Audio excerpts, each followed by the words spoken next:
प्रचंड बहुमत से भाजपा आई है। तो देश की जनता बहुत चालाक है, देश की जनता बहुत समझदार है, बेमतलब किसी को वोट नहीं देती है। उनको मोदी जी की गारंटी पे गारंटी का भरोसा है उनको। और मैं गारंटी मैं बता रहा हूँ। देखिए, नरेंद्र मोदी जी के नेतृत्व में आज देश में चारों तरफ रुको भाई, हमारा कर्जा कितना रुको भाई, रुक जाओ, रुको तुम, रुक जाओ यार, रुक जाओ, तुम्हारा कर्जा पता है मुझे। 2024 में किसको आना चाहिए प्राइम मिनिस्टर? मोदी, ऑब्वियसली। तो मोदी को आना चाहिए, तो मोदी को ऐसा क्यों आना चाहिए? मोदी को उसने बहुत काम किया है जनता के लिए और मतलब जनरल के लिए उसने बहुत कुछ किया है। 10% सीट भी रिजर्व की है उसने। अच्छा। अलग से कोटा भी दिया है और महिलाओं के लिए उसने अभी रिजर्वेशन दिया है और महिलाओं के लिए और अपने देश का मतलब विदेशों में अपनी पहचान बनाई है। तो गांधी के बारे में क्या सोचते हैं? कुछ नहीं सोचते उसके बारे में। कुछ नहीं सोचते हैं।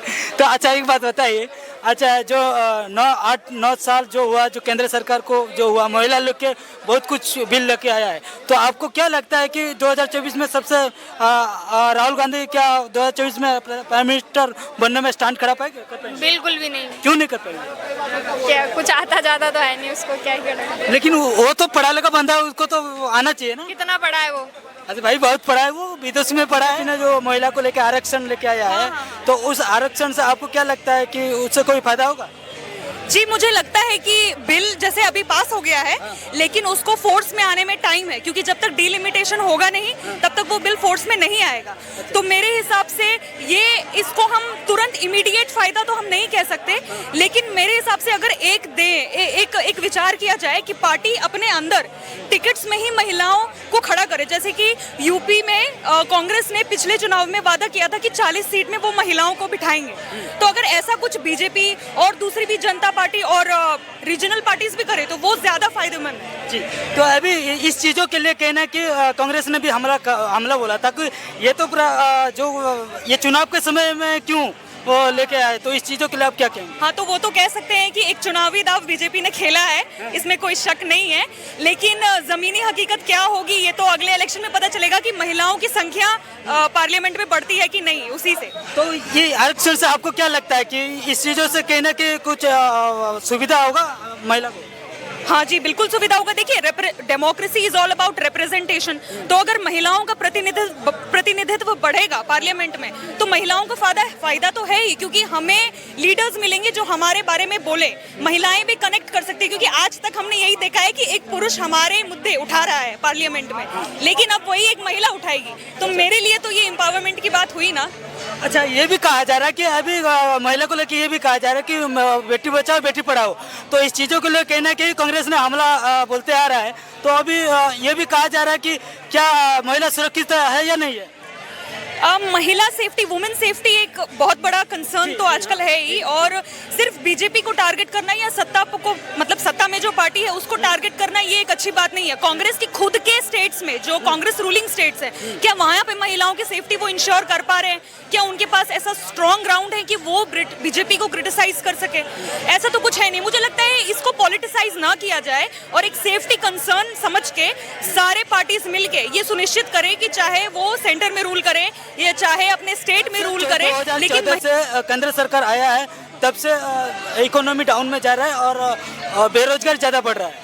हाँ, तो उसमें देखिए, महिलाओं की जो फॉर्मल इकोनॉमी है, महिलाओं का पार्टिसिपेशन उसमें ऑलरेडी बहुत कम है। देखा जाए तो 25% है, वो भी अप्रॉक्सीमेट, ठीक है। मैं देखा जाए तो 23% के आसपास है। अभी ये जो पब्लिक लेबर सर्वे रिपोर्ट जो आया है उसका तो मैं कुछ नहीं कह सकती, लेकिन हाँ, फॉर्मल इकोनॉमी में महिलाओं का इंक्लूजन बहुत ज़रूरी है। इनफॉर्मल इकोनॉमी में ऑलरेडी बहुत सी महिलाएं हैं, ठीक है, जो हमारी इनफॉर्मल इकोनॉमी, जो कंस्ट्रक्शन साइट्स या एग्रीकल्चर सेक्टर ऐसे जो काम करती है उसमें महिलाएं बहुत ज़्यादा हैं, ठीक है। लेकिन उनको जब भी देखिए ना, जब भी हम कृषि की बात करते हैं तो हमारे दिमाग में एक किसान आता है, मेल रूपी, मतलब एक मेल सेंट्रिक किसान आता है। जबकि बात किया जाए तो एग्रीकल्चर में महिलाएं भी उतनी ही हैं। इनफैक्ट जब माइग्रेंट वर्कर्स गांव खेत छोड़कर बाहर जाते हैं तो महिलाएं तो खेतों में काम करती हैं, ठीक है। तो मेरे हिसाब से इनफॉर्मल सेक्टर में जो महिलाएं हैं उनको सशक्तिकरण सुनिश्चित किया जाए। हालांकि मनरेगा से मिल रहा है महिलाओं को काम, ठीक है। उसी तरह से जैसे पीएम किसान है जिसमें वो वाला पेंशन मतलब साल में आपको जो 2-2 हज़ार रुपए करके मिलेगा 4 इंस्टॉलमेंट, ठीक है। तो वो महिलाओं को भी मिले, वहाँ के स्मॉल एंड मार्जिनल फार्मर्स को वो मिलेगा ना, तो वो महिलाओं की भी मिले। और फॉर्मल सेक्टर में महिलाएं कम हैं, फॉर्मल सेक्टर में जैसे आपका सर्विस सेक्टर आ गया, तो ये सुनिश्चित करे कि फॉर्मल सेक्टर में महिलाओं का पार्टिसिपेशन बढ़े और इनफॉर्मल सेक्टर में महिलाओं जो हैं उनको एम्पावर किया जाए, उनके प्रति उनको सेफ्टी वगैरह जो भी है, सिक्योरिटी, जॉब सिक्योरिटी या सैलरी वगैरह जो भी है वो सुनिश्चित की जाए। तो आप ये नहीं, G20 से बहुत फायदा है। सबसे पहली बात तो इतना बड़ा इवेंट आपके देश में पहली बार हो रहा है और गवर्नमेंट ने उसको इतना अच्छे से क्लियर कराया। और सबसे प्रॉब्लम वाली बात थी कि हमें रशिया G20 का मेंबर है लेकिन पुतिन आ नहीं रहे थे अटेंड करने। अब रशिया इंडिया का एक बहुत अच्छा फ्रेंड भी है, तो अब ये भी था कि हम यूक्रेन और रशिया वॉर को लेकर रशिया को कैसे क्रिटिसाइज करें, ठीक है। तो उस चीज को इंडिया ने बहुत अच्छे से बैलेंस किया कि रशिया भी नाराज नहीं हुआ और जो दिल्ली डिक्लेरेशन है वो भी पास हो गया। ये भी एक दिक्कत थी कि चाइना को उसमें प्रॉब्लम थी कि हमने हिंदी में किया है कि अब भारत लिखा है, फिर हमारे यहाँ के भी लोगों को प्रॉब्लम थी कि उसमें हमने इंडिया नहीं भारत लिख दिया। तो ये सब पॉलिटिक्स की बात है, लेकिन एक इंटरनेशनल इमेज इंडिया की बहुत अच्छी से बढ़ के आई कि हमने एक इतना बड़ा G20 एक बहुत बड़ा फोरम है। आप देख सकते हैं दुनिया की 20 इकोनॉमीज, टॉप इकोनॉमीज वहाँ पे आई हैं, उनके रिप्रेजेंटेटिव्स, हेड्स ऑफ स्टेट वहाँ पे आए हैं, ठीक है। प्रचंड बहुमत से भाजपा आई है, तो ये देश की जनता बहुत चालाक है, ये देश की जनता बहुत समझदार है, बेमतलब किसी को वोट नहीं देती है। उनको मोदी जी की गारंटी पे गारंटी का भरोसा है उनको। और मैं गारंटी, हाँ मैं बता रहा हूँ। देखिए, नरेंद्र मोदी जी के नेतृत्व में आज देश में चारों तरफ रुको भाई, हमारा कर्जा कितना चढ़ा रुको भाई, रुक जाओ, रुको, अरे रुको तुम, अरे रुक जाओ यार, रुक जाओ, तुम्हारा कर्जा पता है मुझे। बनने के लिए जो कहा जा रहा है, तो कहने के जो आत्मनिर्भर का अगर बात करें तो इसको आप कैसे देखते हैं? ये तो एक्चुअली काफ़ी मतलब एक अच्छा इनिशिएटिव है। देखिए, अभी डिफेंस सेक्टर में हम मैन्युफैक्चरिंग मेड इन इंडिया होने लगी है, ठीक है। उसके बाद लोकल फॉर वोकल, जैसे कि प्रधानमंत्री ने बोला था खिलौने आप यूज़ करो, चाइनीज़ खिलौने डिबार करो।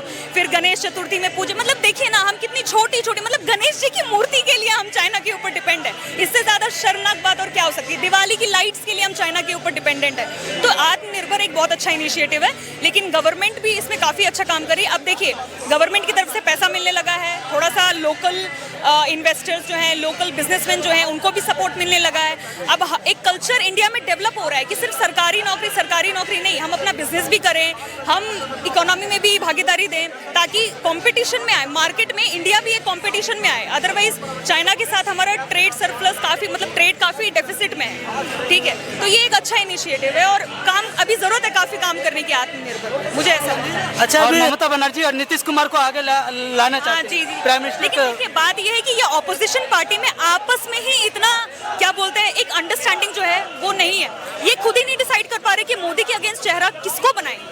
आप कोलिशन में तो आ गए, लेकिन आप किसको चेहरा बनाएंगे? आपस में ही लड़ रहे हैं। आप सामने वाले से लड़ने से पहले अपनी जो मतभेद है उसको सुलझा लें तो अच्छा होगा, नहीं तो फिर मेरे हिसाब से काफ़ी कठिन होगा प्राइम मिनिस्टर मोदी, क्योंकि देखिए वो किसी स्टेट में, रूलिंग स्टेट में, जो कि आज के टाइम में इंडिया का one of the developed state है, ठीक है, उसके सीएम रह चुके हैं। फिर अभी वो अगर वो बन जाते हैं तो वो तीसरी बार बनेंगे, 2 बार ऑलरेडी देश के प्रधानमंत्री बन चुके हैं। तो इसके लिए आपको कोई ऐसा नेता खड़ा करना पड़ेगा उसके अगेंस्ट में। आप कोलिशन बना के बैठ गए हैं और आपको समझ में नहीं आ रहा कि हम उनके सामने चेहरा क्या लाएं। अभी देखिए, यही काम बीजेपी दिल्ली में करती है, दिल्ली के लिए उनके पास कोई चेहरा नहीं है, तो केजरीवाल जी हर बार जीत जाते हैं। तो यही होगा शायद अगले साल। आपको लास्ट क्वेश्चन है, तो आपको क्या लगता है कि 2024 में आप जैसे कि गठबंधन आगे उभर पाएंगे, गठबंधन अलायंस? देखिए, अभी तो कुछ भी कहना मुश्किल है, लेकिन ये कह सकते हैं कि कांटे का मुकाबला होगा, क्योंकि देखिए पोस्ट कोविड के बाद ये चुनाव होगा, जनरल इलेक्शंस होगा, ये देखना पड़ेगा।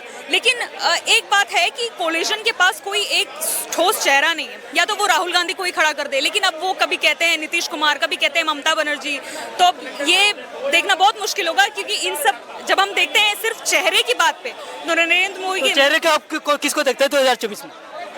फिलहाल तो मोदी जी ही लग रहे हैं कि तीनों राज्यों में जीत के अभी वो अलायंस पूरा खुश है, इसके लिए उनको कोई फर्क नहीं पड़ रहा है। अभी तो 2024 आने वाला है, सब अलायंस ही आएगा। आपको क्या कहना है? मेरे बेटे, 15 अगस्त को मोदी जी ने लाल किले से कहा था कि 24 में 15 अगस्त को मैं यही झंडा दे रहूंगा। अच्छा, जनता का विश्वास मोदी जी पे है, मोदी जी को प्यार करती सारी जनता। मोदी जी 24 में जीतेंगे। 400 सीटें आएंगी, 400 सीटें, ये 400 सीटें आएंगी मोदी जी की, बीजेपी की। कांग्रेस ने जो 70-75 सालों में देश को स्वर्ग नहीं बना पाई, अच्छा। और कश्मीर से लेके कन्याकुमारी तक इन्होंने जो पलायन कराया 5-5 लाख कश्मीरी पंडितों का, और जो यहाँ पे जो तुष्टीकरण की राजनीति पिछले 70 सालों से जब चल रही है, और सिर्फ मुसलमान कर रहे थे, और जब हिंदू मुसलमान अब दोनों होने लगा तो ये सांप्रदायिकता का ये तमगा देते हैं बीजेपी को। मैं एक बात मानता हूँ कि राहुल गांधी बना रहना चाहिए, राहुल गांधी अच्छा आदमी है, राहुल गांधी बना रहेगा तभी भाजपा जीतेगी।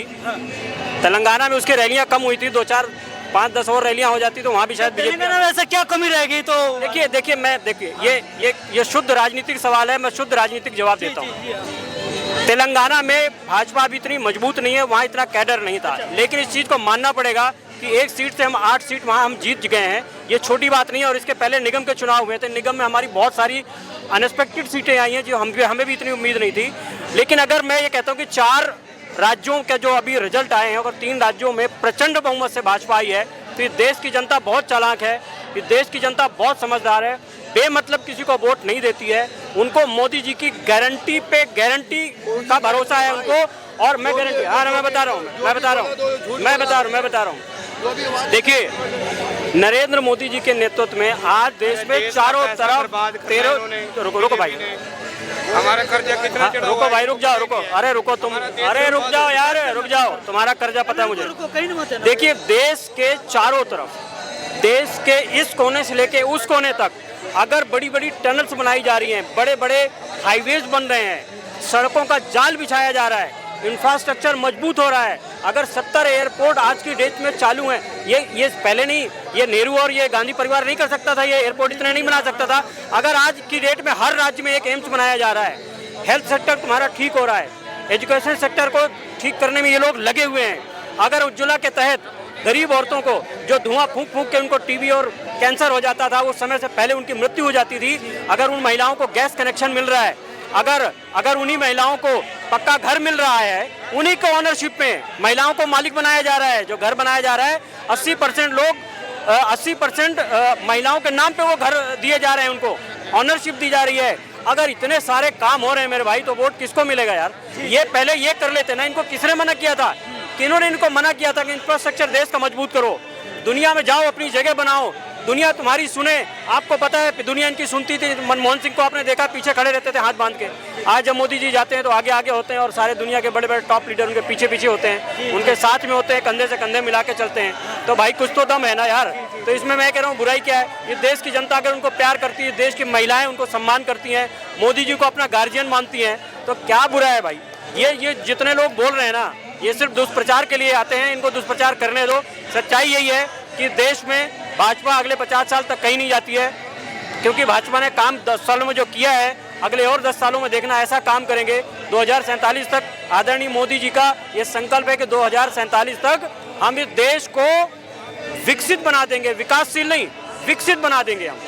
तो अगर एक ऐसा विजनरी प्रधानमंत्री आपको मिला हुआ है, तो मेरे भाई आपको अप्रिशिएट करना चाहिए। अगर वो 24 घंटे में 18 घंटे काम करते हैं, और एक यूथ की तरह, आज सुबह वो कहीं होते हैं, दोपहर को कहीं होते हैं, और शाम को वो कहीं आके हेडक्वार्टर में, बीजेपी हेडक्वार्टर में आके लोगों का अभिवादन स्वीकार कर रहे होते हैं। सवेरे फिर वो पार्लियामेंट में हाजिर होते हैं। मेरे भाई, इस उम्र में ऐसा प्रधानमंत्री आपको अगर मिला हुआ है, जो सिर्फ इस देश के लिए 24 घंटा इस देश के लिए सोचता है, तो इससे अच्छा और क्या चाहिए भाई? आप क्या ढूंढते हो?